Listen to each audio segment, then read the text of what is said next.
We're going on a road trip. This is our home for the next 33 days. Let's go. Hey guys, so we've actually already been on the road trip, but we wanted to have a little bit more of a familiarization with the RV before we shared all the tips and tricks and things and showed you everything that's going on there. So this is a 2018 Sportscoach, and this is what we checked out for 33 days. Let's check it out. All right guys, so we're gonna start on the outside first. Let's go. Here we have a gas tank, but for real though, this actually locks. And if you don't lock it, you can break it. There's two of them. There's one on this side and then there's one on the other side. So it makes it easy for pulling up to a gas pump. You can choose whichever side you want. First step, we have this little slot right here. Obviously each of these slots, you can put whatever you want in them. For us, we did tissues, toilet paper, paper towel, we did our DEF fluid, just pretty like easy things to grab right by the door. This is pretty cool.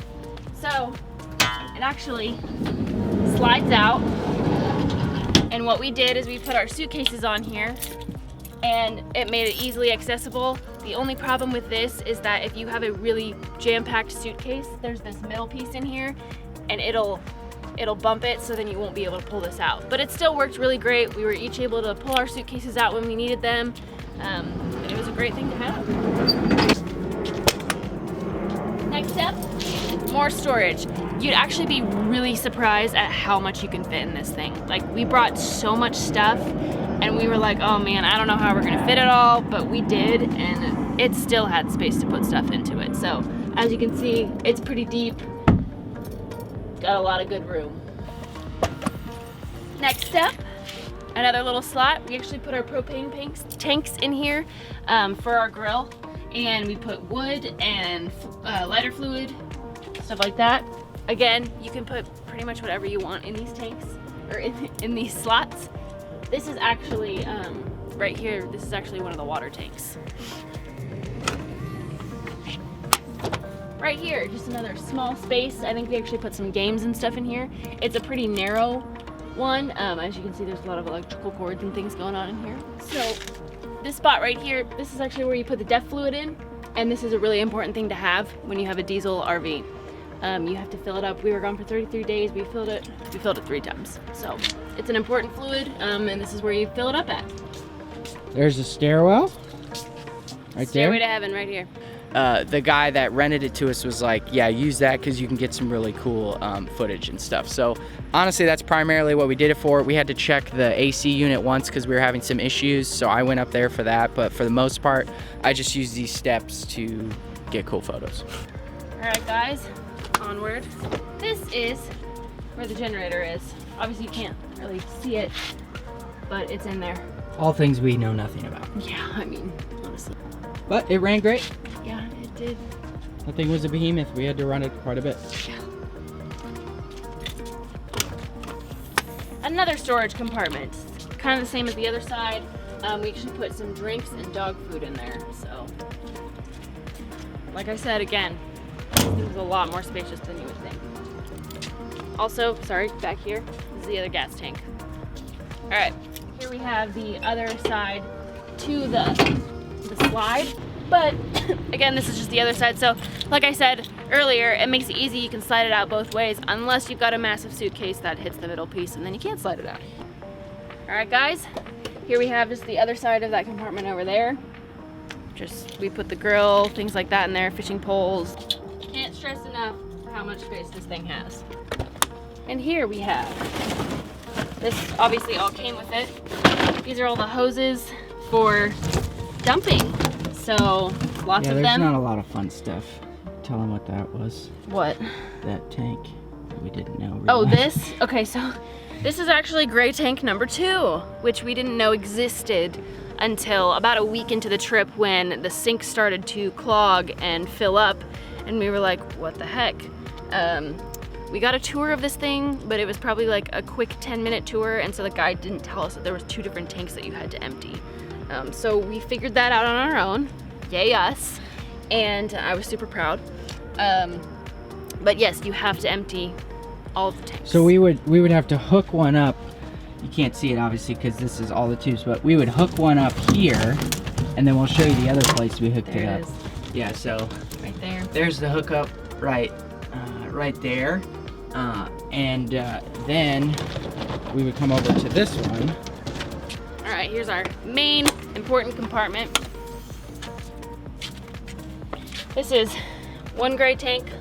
This is the black tank. Black tank is all sewage. So they're attached to the same line, but tell them, Kels. Tell them what we did. This is what Lucas came up with.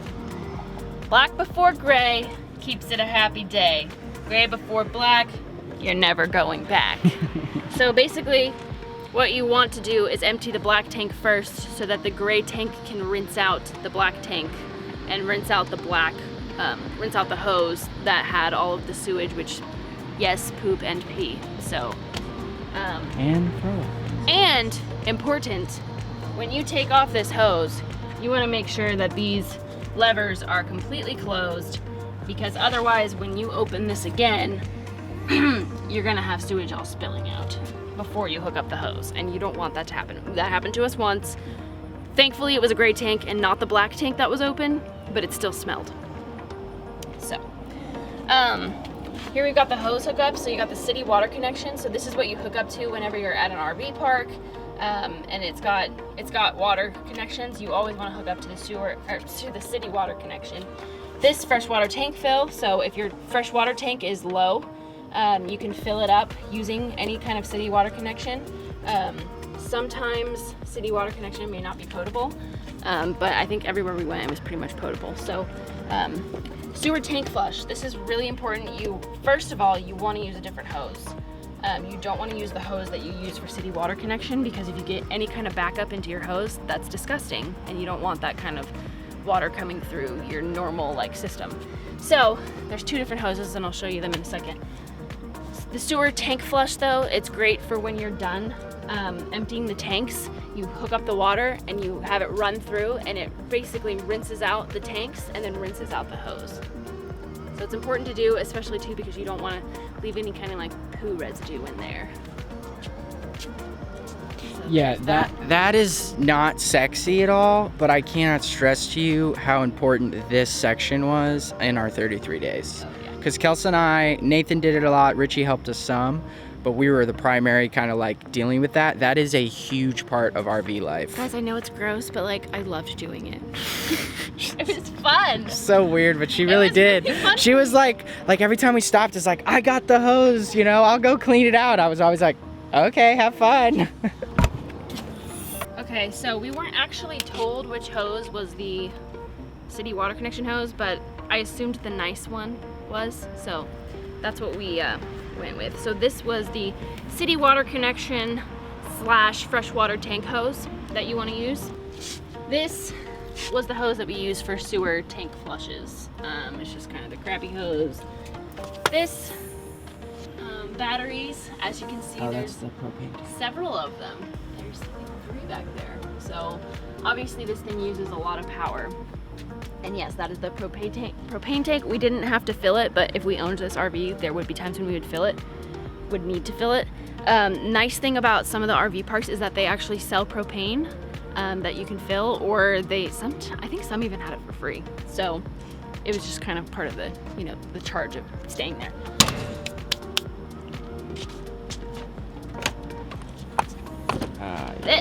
This is very important. All right, guys, so this is the plug for power. This is the 50 amp. So if you go to a park and they have a 50 amp, you just plug this right in. If there's 30 amp or less, this is what you use. It's a little adapter. So you plug the 50 in to this guy. Should probably plug it in the right way. And then this is what the 30 amp plug looks like. And you would just plug this into 30 amp. We mainly had 50 amp, but there was occasional 1 or 2 parks that only had 30. Also, it makes your hands really dirty. You don't. Certain things that we had no idea what they were, we tried to avoid them, not because we were scared, but we just didn't want to damage anything further. So it was stay away from it. All right, I want to give you some perspective of how wide this thing goes once the slides are out. So this is what it looks like with no slides out.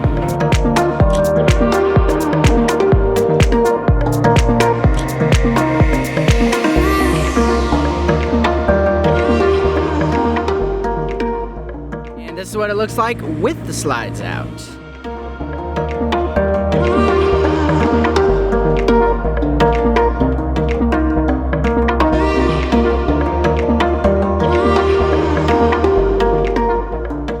Big galley, back bedroom.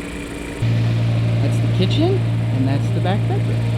And I'll show you what it looks like from behind.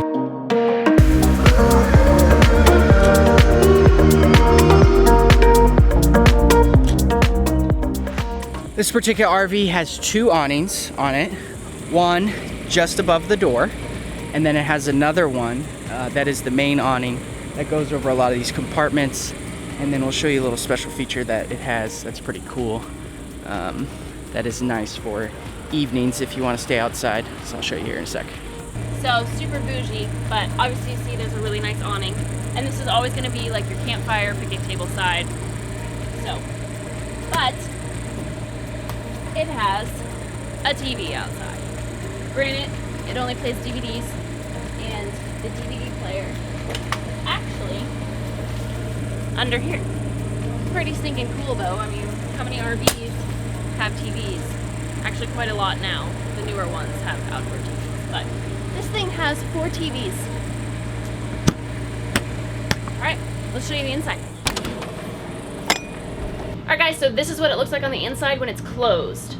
All right, so obviously when it's closed, that's when you're driving. So you've got driver's seat, a passenger seat, and then over here, you actually have 4 seats. They do have seat belts, and you're supposed to wear seat belts. As you can see, they're underneath, and you can just pull them out and then buckle up while you're driving. If you have kids, obviously you want them to be seat belted. Seat belted? Whatever. So 4 seats here, and then you also have 2 seats here. Not the most comfortable if you have people who are like prone to motion sickness. I would not suggest sitting here. But these also have seat belts as well that are underneath the couch.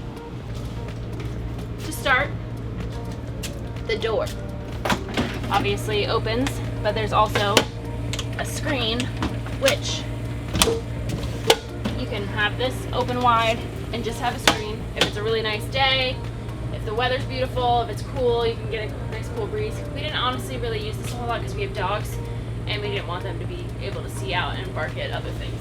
So, but it's a really cool added thing. So all of these are random lights. As you can see, there's a what they call the map light. The extend retract for the stairs over here when you're driving is right here. You got entry light, elect step off. So basically that means that when you're parked, when you're parked like this and not sitting at a campsite, the stairs can retract and extract and retract, and you can turn that off or on, so it'll stop like moving in and out whenever you open the door. Awning light, patio light, all that. There's also the battery disconnect, which we figured out that we accidentally pressed when we were in Seattle area, and we thought that the battery on the RV just stopped working. Nothing was working. Toilets weren't working. Lights, all the above. Thank you to Mark at Southwest Rentals. He basically said, oh, you just switched off this button, so switch back on. So really important if you touch that. Obviously, driver area, control panel. I'm not gonna explain all those. We have a TV here. TV does not actually work when the vehicle is in motion, obviously, because they don't want drivers to be distracted. There's also this nice guy. This only works when the RV is driving. It also has a DVD player, but it doesn't work while it's driving, so I don't understand the concept of that. But radio, all of that. So this chair swivels, but there's also side buttons that moves the chair up and back. Obviously, if the RV's not running, you can't do it, but this moves this chair like all the way back so that you can have room to actually walk through, which we figured that out about a week before we got back. So beneficial. But I'll show you the swivel. As you can see, the chair can move around so that you can sit and be, you know, a part of the conversation, whatever else. That one does it too. I'm gonna move it back now. Locks into place. All right, guys. So compartment got all the, it's got a mask, and it's got all the remotes in it. Compartment, compartment, compartment. That's got all the like instruction manuals in it. As you can see, this has got the awning in and out. It's got the battery, information, video source. I don't really know what that's for. We never used it. And then we've got the DirecTV DVD hookup. So now I want to show you the living / dining / sleeping / kitchen area. So compartment, you've got the fire hydrants. That's important. Or sorry, fire extinguishers. Another compartment on this side, which is just great for extra storage. So this is your dinette. So it doubles as a table, and then it also turns into a bed, which we won't show you because that's going to take up way too much time. But this comes down. You got a black flap that goes over it. Sleeping quarters. There you go. Lights. This is pretty stinking cool. So this thing actually sleeps 8 people. 2 of the spots being up here. So they call this the bunk bed area. So 1, 2. You can sleep 1 to 2 here. And then you can sleep 2 here, or 1 if you want. And then obviously the bed in the back. So this was pretty cool. When we used it at the beginning as beds, but then once people kind of dwindled out and we had an air mattress as well, we stopped using it. And we actually just used it as storage, which Mark actually recommended. So we never had it actually fully up because there was a lot of crap up here. But we usually had it about maybe like right there, and it was just filled with stuff. So if you don't use it as a bed, use it as extra storage. When we weren't using it as storage, we would just take everything down and people would sleep up there. Kitchen area. Obviously we have a massive freezer, which we had a lot of stuff in. This is for when you're driving. Frustration, but I would recommend. We ended up buying bungee cords because when we would take massive right turns, this would just open right on up. And so to begin with, we were just putting bags in front of it, but then found some bungee cords at a store, bungee corded it shut. Occasionally it would like open a little bit while we were driving, but then it would just shut right back because the bungee cords were there. Obviously this came with it because they know that that's an issue, which I would recommend something to them. But as you can see, massive fridge.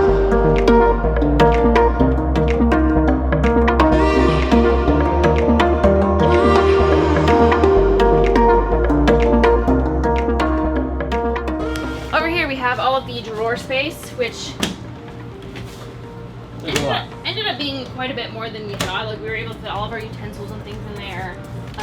Pretty deep storage here. There's a plug back here. If you're wondering where plugs are, there are plugs on this RV. I'm just not going to show you every single one of them. Stove. So it's an induction stove, so you have to have specific pots and pans, which came with the RV. This is a convection oven. So microwave / oven. We didn't really use it as an oven. Pro tip, if you've got the metal rack in here that you used as the oven, don't keep it in there when you use it as a microwave because sparks will fly. We figured that out. Here we have another plug which has USBs and other outlets, and this just smushes right down. Pretty deep storage space in here. We fit quite a bit in there. We've got the sink, which when you're driving, put these puppies back on, and we actually use the sink sometimes as storage. Just put like compartments and things. We actually use the microwave as storage as well, and then up here we used as storage too. So again, lots more storage than you would think. Here we have underneath the sink, which goes really far back as well. We were able to fit quite a bit in here. We brought some of our own pots and pans for the grill, bowls, things like that. It's actually pretty stinking spacious. Up here, more storage. We put all of our coffee items up there. Coffee's important. Pretty cool. There's a fireplace. It's gas / electric. So we never used it. We didn't have to, but got the TV as well. And moving to back. So you've got bathroom number 1. Yes, number 1. There's 2 bathrooms. All right, guys, bathroom number 1. Got quite a bit of storage. Again, lots of space. I can't stress that enough. Storage down here. Obviously, you have the shower, the sink, the toilet. More storage over here. So we actually, again, fit a lot in here. There was 8 of us at the most. So there you go. So this is the where the breaker is. If you have like power go out or something, you can flip the breakers. Here we have 3 shelves that we use as the pantry, which I don't know who wouldn't use this as the pantry, but that's what that was for. We've got some pretty deep closet space over here. Call it the wardrobe. That's where we hung our clothes and our shoes and things like that. Okay, so this is the most important thing, the monitor panel. So this is what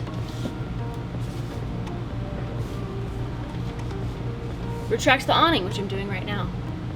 You've got awnings, generator, HVAC, lighting, monitor panel, which that's for all the tanks and water pump and water heater, slides.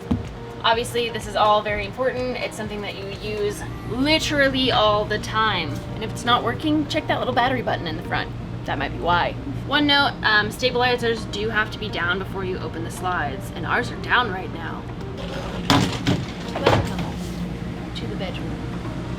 So, king size bed, actually pretty massive, and there's sand on it. I'm not sure why. We've got a TV here, and figured this out about a week into the trip, but this actually opens. And there's a DVD player, there's an Apple TV, there's a big strip where you can plug in a lot of crap, and you can store stuff up here, so great. Wardrobe, storage closet, you can hang stuff in there, and then you've got all of these. I'm not going to open each one of them, but drawers to put, you know, clothes, undies, that kind of. More storage up there. Again, I'm not going to open all those, but they're pretty deep. You can fit clothes and all sorts of stuff in there. So this is the bedroom. Also, another pro tip, when you're driving, these are here to keep the doors from swinging back and forth. Same with showers. This is the bathroom number 2. So it's got another shower. It's a little bit bigger than the other one, and then a toilet, and then a washer and a dryer, which we did not use because the dryer didn't work. But if you're making this like a full-time thing, having a washer and dryer in your RV is pretty stinking cool. This is like ridiculously deep storage. Like I'm not even touching the back yet, and my arm's as far as it can go. So 3 shelves. It's great if you're making this like a lifestyle thing. If you had two to 5 people living on this all the time, you'd have plenty of space. So there you go. There you have it. So that concludes the tour. There you have it, RV. journeyers. That is the 2018 Sports Coach Coachmen RV. We had an absolute blast for our 33 days. Learned a lot. We're going to share a bunch of different videos on things that we wish we would have known, tips and tricks for people. It's kind of like our mini version of doing RV life, van life, whatever you want to call it. Obviously, it's different with us being in an RV and van life, but similar things in some capacity. So, now the fun stuff begins. We're actually going to show you guys the actual road trip. So we showed you the tour. Now we're going to show you our 33 days and all the crazy things we did. So just a brief summary, 7,500 miles traveled. We went to 13 states, and I believe we went to 9 or 10 national parks. I don't know the exact number, so lots and lots of fun, and we're so excited to share with you guys. So make sure you subscribe and hit the like button. Make sure you hit that notification bell too, so that you don't miss out when we have a new video come out. What else, Kelsey? Is that it? I think that's it, guys. So thanks for joining us for the tour. And if you have any questions, please comment below. We'd love to answer any questions that you have. Absolutely. And like he said, we're going to have some tips and tricks, things we wish we would have known, things that we wish we could have done better, that type of stuff. Thank the tour guide. She was great. All right, journeyers. We'll see you next time. Peace.